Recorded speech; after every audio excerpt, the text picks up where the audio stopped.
Pakitaan mo ako ng galing mo sa pangalawang pagkakataon. Dalhin mo ulit ako sa langit. Kung hindi mo ginalingan, maghahanap ako ng iba, Arnold. Tandaan mo yan. Welcome pong muli sa ating channel.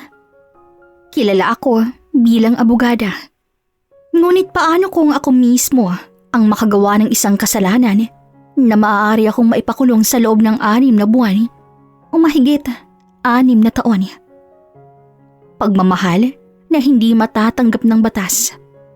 At sigurado akong mas nakakadiri yun kung sa akin pa mismong abogada ang gumawa. Dahil trabaho kong mailagay sa likod ng rehas ang mga makasalanan.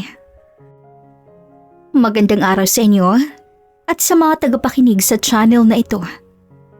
Ako nga pala si Susan, isang abogada at ilang taon na ako sa aking trabaho. 29 na taong gulang na rin ako. Masasabi kong masyado kong sinusubsob ang aking sarili sa aking trabaho at umuwi na lamang ako para matulog ng 5 oras at maligo sa sarili kong tahanan. Kilala ako ng mga nakapaligid sa akin bilang masungit at puro trabaho lamang dahil kahit mga kasambahay na nakakasama ko sa bahay ay hindi ko nakakausap. Wala akong sigla upang makipagkapwa-tao pa dahil nauubos ang lahat ng yun sa aking trabaho kung saan kailangan kong kumausap ng ibang tao. Napaupo ako mula sa aking malambot na kama at kinuha ang natatanging imahe naming dalawa ng aking napangasawa na 2 taon ko nang hindi nakikita. Isa siyang sundalo, kaya hindi kami gaano nagkakasama. Gayunpaman, ang mahalaga lamang para sa akin, ligtas siya. Sa loob ng ilang buwan, nagma-message siya upang sabihing maayos ang kalagayan niya at wala nang muling kasunod niyon. Napakalayo niya mula sa lalaking minahal ko nung parehas pa lamang kaming nag-aaral sa kolehiyo. Pinangako namin sa isa't isa na sabay naming tutuparin ang mga pangarap namin. Ngunit hindi ko inaakala nga sa pagtupad namin niyon ay tuluyang paglayo namin sa isa't isa. Minsan gusto ko siyang tanungin kung meron pa ba akong puwang sa kanyang puso, kahit na konti. Ngunit alam kong hindi niya lamang yun sasagutin. Mas mababaliw lamang ako kakaisip kung tatanungin ko ang ganung bagay. At sa tingin ko parang napakaisip bata ko kung mag-iisip ako ng ganon. Lalo pat alam ko kung anong klaseng trabaho ang meron siya. Ayokong makaramdam ng lungkot, ngunit hindi ko mapigilan. Ang tanging nais ko lamang ay makaramdam muli ng pagmamahal. Dahil sa loob ng ilang taon kaming kasal ay hindi ko yun naramdaman. Masama ba ako, Miss Kai? Kung maghahangad ako ng ganon? Tumayo na lamang ako sa aking kama at pumunta ng banyo. Nakita kong namumugto ang aking mata.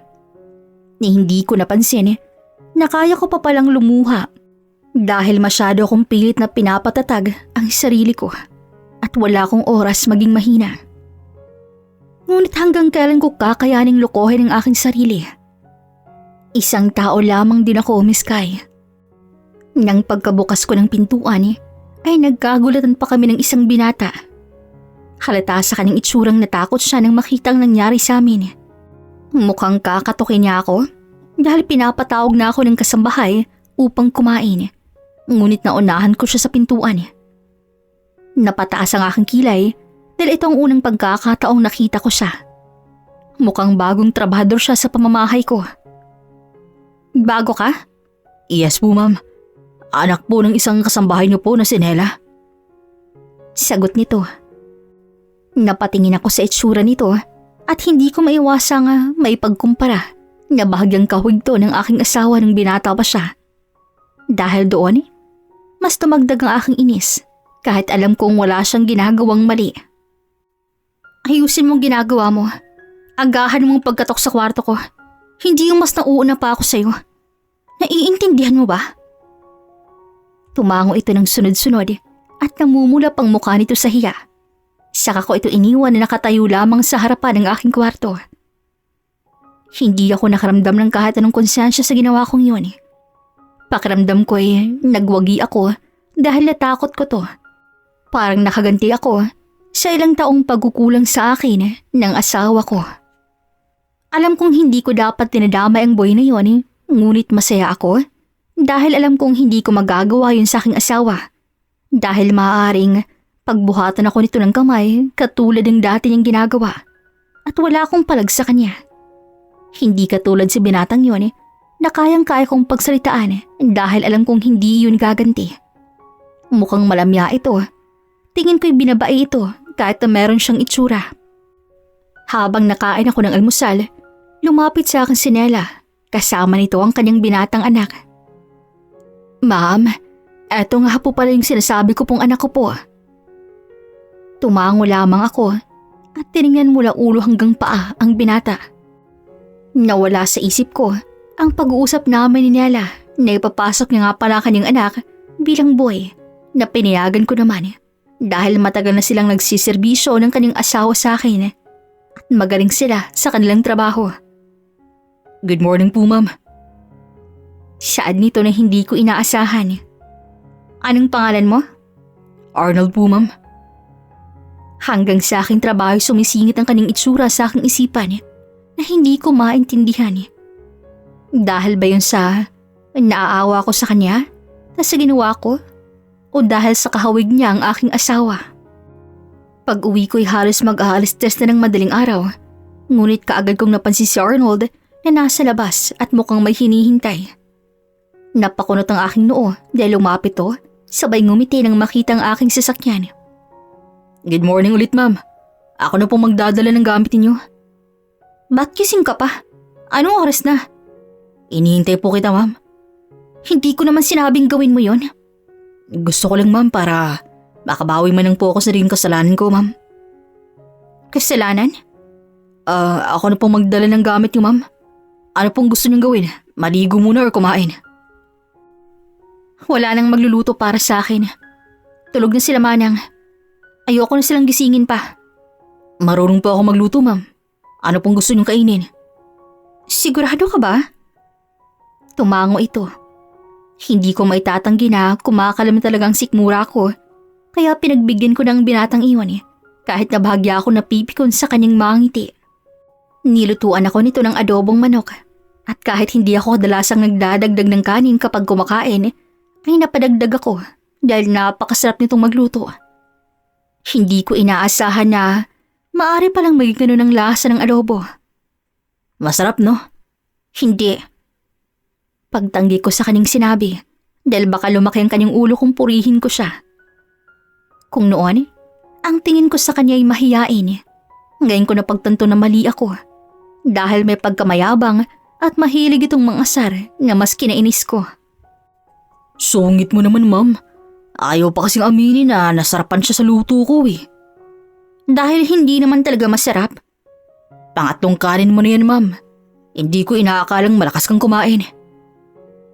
Namula ang aking pisngi sa kanyang sinabi at hindi na lamang sumagot. Sa ngayon, hindi ko muna papansinin ang kanyang pang-aasar dahil nais ko pang matikman ang kanyang niluto. Gusto mo bang ihanda ko ng tubig ipapaligo mo, ma'am? Yes, maligamgam na tubig. Thank you.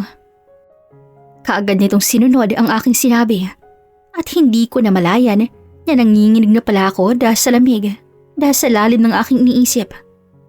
Huli ko yung napansin noon na mayroong naglagay ng balabal sa akin. Mukhang nilalamig ka na dyan, ma'am. Hindi ako sumagot at dumiretso na paakyat ng aking kwarto. At ang hindi ko maintindihan ay bakit ba sumusunod pa rin siya sa akin? May kailangan ka pa ba? Wala, ma'am. Bakit mo ako sinusundan? Baka may iuutos ka pa, ma'am. Wala na, magpahinga ka na. Mabait ka rin pala minsan, ma'am. Palagi mo kasi akong sinusungitan eh. Magpahinga ka na. Concern ka sa akin, ma'am, no? Asar pa nito na nagpapantig sa tenga ko. Kaya sinaraduhan ko na to ng pinto. Bahala na siya kung anong nais niyang gawin. Pinagpapahinga ko siya ngunit ayaw niyang gawin kaya hindi ko nakasalanan kung manghina siya kinaumagahan. Nang matapos ang mabilis kong pagligo, nagpatuyo lamang ako ng buhok saka humiga sa kama. Ngunit hindi pa man ako matagal na nakapikit ay muli kong naalala si Arnold. Sa ines, ay napagulo ako sa aking buhok at tumayo upang tingnan kung nasa labas pa rin siya. Nabigla ako nang makitang nakatayo pa rin siya sa tapat ng aking pintuan at ngumiti ito nang makita ako. Bakit nandito ka pa? Baka kailangan niyo po ako, ma'am. Hindi na kita kailangan. Matutulog na ako. Matulog ka na rin. Sigurado ka, ma'am? Matutulog kang basa pa ang buhok mo? Sabi nila, mabilis na tumubo ang uban kapag humihigang basa pa ang buhok. Gawin mo ang gusto mo, okay? Pinapasok ko to sa loob ng aking kwarto at umupo ako. Siya na mismong kumuha ng blower at maliit na tuwalya. Hindi ko maiwasang mapapikit dahil ganun para ang pakiramdam na merong ibang taong nagpapatuyo ng buhok. Hindi ko alam na relaxin siya sa pakiramdam. Nagising na lamang ako mula sa pinakamahimbing na tulog na naranasan ko sa buong buhay ko nang merong kumatok. Hindi ko may paliwanag ngunit para bang nasa alapaap ako. Binuksan ko ang pintuan at napasimangot ako nang makitang si Arnold yun na nakangiti. Pinagsarahan ko muli ng pinto at napahilamos at nagsipilyo muna. Nang matapos, binalikan ko ito at hindi ako nagkakamali. Nasa may pintuan pa rin siya, naghihintay. Hindi ko alam, Miss Kai, ngunit grabe niya akong asikasuhin kahit na alam kong iyon ang trabaho niya. Minsan hindi ko mapigilang mag-isip ng masasamang bagay na hindi dapat, lalo't pamilyadong tao ako at lalo't isa akong abogada. Ngunit sa kabila ng lahat ng yun, ay isa rin akong babaeng nauuhaw sa pagmamahal, sa atensyon at sa kalingang alam kong kayang ibigay ng boy na yon. Isang gabi, problemado ako sa isang kliyente ko at kahit madaling araw na, nagtatrabaho pa rin ako. Ngunit pinili kong dalhin na lamang ang trabaho sa bahay. Pinili kong magbihis sa mas komportableng damit, ngunit biglaang bumukas ang pintuan ng aking kwarto at lumabas doon ang nakangiting si Arnold na mayroong dalang kape at mga biskwit. Akmang aalis to ng kwarto ko nang makita nito ang kalagayan ko. Ngunit pinigilan ko siyang umalis ng kwarto. Napangiti ako sa itsura niya. Nakatingin lamang to sa sahig na para bang gusto pa nitong magpalamon sa lupa. Pulang-pulang pisngi nito at sigurado akong wala pa tong karanasan. Ipatong mo mga yan dito sa meseta. Sinunod niyang sinabi ko, ngunit nakatingin pa rin siya sa sahig. Oh, bakit hindi ka nakatingin sa akin? Hindi siya sumagot at tanging tumingin siya sa aking mga mata, saka siya napalunok. Napangisi ako sa kanyang reaksyon. Huwag niyo akong pinagtitripan ng ganyan, ma'am. At bakit? Hindi ba palagi mo akong inaasar? Kasi ma'am, gusto kita. Huwag mo naman akong asarin ng ganito. Baka ano pang magawa ko eh. Magawa ng ano? Pang-aasar ko pa rito. Alam kong mali, pero sa oras na yon, alam kong yun ang bagay na kailangan ko upang pansamantalang makalimot sa problema at sa kalungkutan. At tuloy naming nagawang isang kasalanan na kahit kailan, hindi na muling mababawi. Saka ako natauhan sa mga ginawa ko nang matapos naming gawin yun. Sobrang nagsisi ako at nagpadala ko sa init ng damdamin ko at hindi ko pinagaan ang utak ko sa oras na yun. Ilang araw kong iniwasan si Arnold dahil sa hiya. Pinagdasal ko na lamang na sana'y wala siyang pinagsabihin ng tungkol sa amin na sigurado akong kapag merong nakaalam ay maaari akong pulutin sa likod ng rehas na parang walang pinagkaiba mula sa mga kriminal na napapakulong ko. Patuloy siya sa pag-aasikaso sa akin at patuloy siya sa pagkausap sa akin kahit na mas tinibayan ko ang aking loob na hindi sumagot dahil naaawa ako sa kanya. Hindi dahil sa may konting nararamdaman ako sa buhay na yun. Ngunit hindi katulad dati ay hindi ko na kayang pagsabihan ng masasakit na salita bilang pagganti sa pagkukulang ng aking asawa dahil kahawig niya ito nung binata pa to. Dahil sa paningin ko ngayon, magkaibang tao sila at hindi siya replika ng asawa ko. Hindi ako nagsisi sa nangyari sa atin, ma'am. Kahit na gantong nangyari sa atin. Kasi matagal na kitang gusto eh. Kahit nga bigyan mo lang ko ng katiting na atensyon, ay tuwang-tuwa na ako. Saad nito habang sinusuklayin ako habang nagbabasa. Pamilyadong tao na ako, Arnold. Masyado ka pang bata. Marami ka pang makikilalang ibang babae. Hindi mo ba naisip na baka may ibang babae ng asawa mo? Dahil sa ilang taon nang hindi pa gawin yun. Mahal kita, Susan. Kaya kong gawin ang lahat para sa'yo. Bigyan mo lang ako ng pagkakataon para maipakita ko sa'yo na kaya kitang mahalin. Higit pa sa kanya. Kung sabihin ko sa'yong katawan mo lang ang magiging habol ko, kaya mo bang masikmura yun? Kaya ko yun. Basta makasama lang kita. At hindi mo ako iniiwasan ng ganito. Hindi ko alam ang kailangan kong gawin para magkaayos tayo. Pakitaan mo ako ng galing mo sa pangalawang pagkakataon. Dalhin mo ulit ako sa langit. Kung hindi mo ginalingan, maghahanap ako ng iba. Itatak mo sa isip mo yan, Arnold. Magaling ang boy na yon, hindi lamang sa kanyang trabaho, kundi sa paano niya ako trabahuhin. Kung maaari ko lamang taasan ang pinapasahod ko sa kanya, ginawa ko niya. Ngunit kahit siya mismo'y tumanggi, dahil parang ang dating, binabayaran ko ang kanyang katawan. Alam kong mahal na mahal niya ako, Miss Kai. At alam kong mali ang ginagawa ko na pananamantala ng kanyang pag-ibig. Dahil sa kakulangan at kalungkutang nararamdaman ko na kahit kailan, hindi na kayang mapunan kahit ano pang gawin ko. Ngunit masaya ako ngayon at ayaw kong matapos yun agad. Masaya ako sa pinaparamdam niya sa akin ng mahal niya ako. Gusto kong atensyon na binibigay niya. Gusto ko ang paraan ng pag-aasikaso niya. Ngunit masyadong matigas na ang puso ko. At ang tanging kaya ko lamang ibigay ay ang aking katawan. Alam kong hindi yun ang pagmamahal na nararapat sa kanya. Ngunit nagmahal siya ng babaeng kasal na sa iba. Ito lang ang kaya kong ibigay. Dahil kahit gaano ako kagalit sa aking asawa, ay hindi mawawala ng ganun lamang pagmamahal ko rito. At wala nang puwang sa aking puso ang iba. Ginagamit ko lamang sa Miss Kai dahil sa kahawig niya aking asawa nang binatilyo pa ito. Para bang nanunumbalik ang saya namin ng mga panahong yun. Mga panahong mahal na mahal niya pa ako. Nabubuhay ako sa isang ilusyon at gumagamit ako ng taong walang ibang gustong gawin kundi ang mahalin lamang ako. Nanatili kami sa ganong sitwasyon dahil ayaw na ayaw kong bitaw ng boy na yun at wala akong nagawa kung dihayaan siya. Ngunit may hangganan nga talaga ang lahat ng bagay. Biglang umuwi ang aking asawa nang walang pasabi. Kakaibang tuwa ang naramdaman ko ng oras na yun, Miss Kai. Kaya kaagad ko siyang niyakap ng ubod ng higpit. Ngunit hindi siya gumanti. Napatingin ako sa kanyang mga mata. Kakaiba na ito mula noon. Wala nang kahit katiting na pagmamahal para sa akin.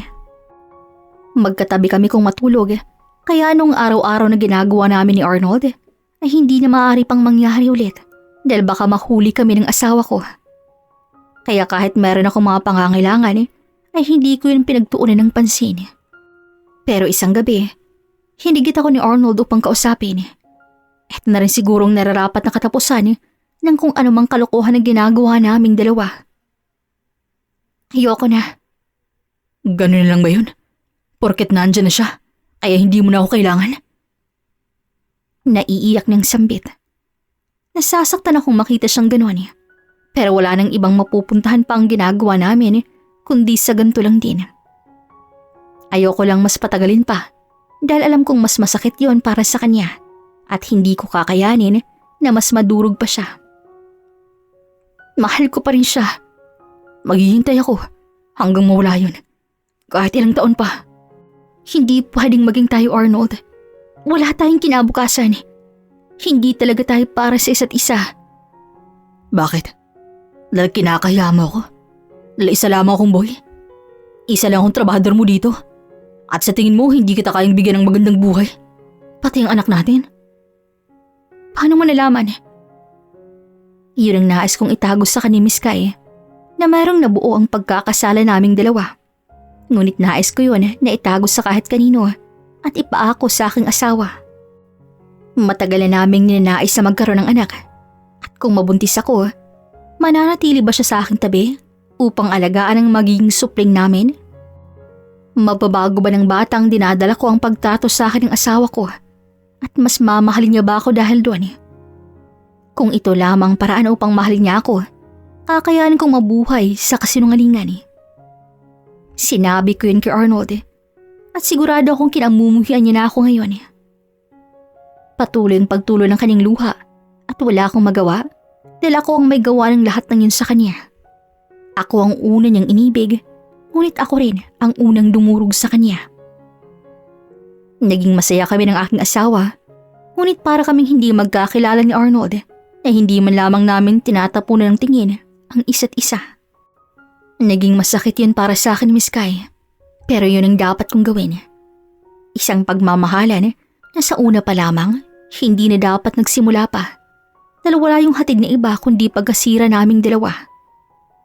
Malaking skandalo na magpapasira sa aming imahe, hindi lamang sa mga kamag-anak at kakilala, kundi pati sa aking trabaho. Kaya hindi maaaring lumabas ang totoo na natikman ako at nagkaanak sa isang boy. Sa tingin niyo ba'y tama ang aking naging desisyon na talikuran ng boy na binigay sa akin ng mundo niya at pili ng asawang pinabayaan ako ng ilang taon at ngayon lamang ako nagkaroon ng sa kanya ng halaga nang mabigyan ko siya ng anak? O dapat bang pinaglaban ko ang sa amin kahit napili kong ayaw aminin sa aking sarili na wala akong nararamdaman sa kanya? Miss Kai, hindi ko na alam ang gagawin ko. Hanggang dito na lamang po ang aking kwento. Maraming salamat sa inyo. Ang inyong sender, Susan.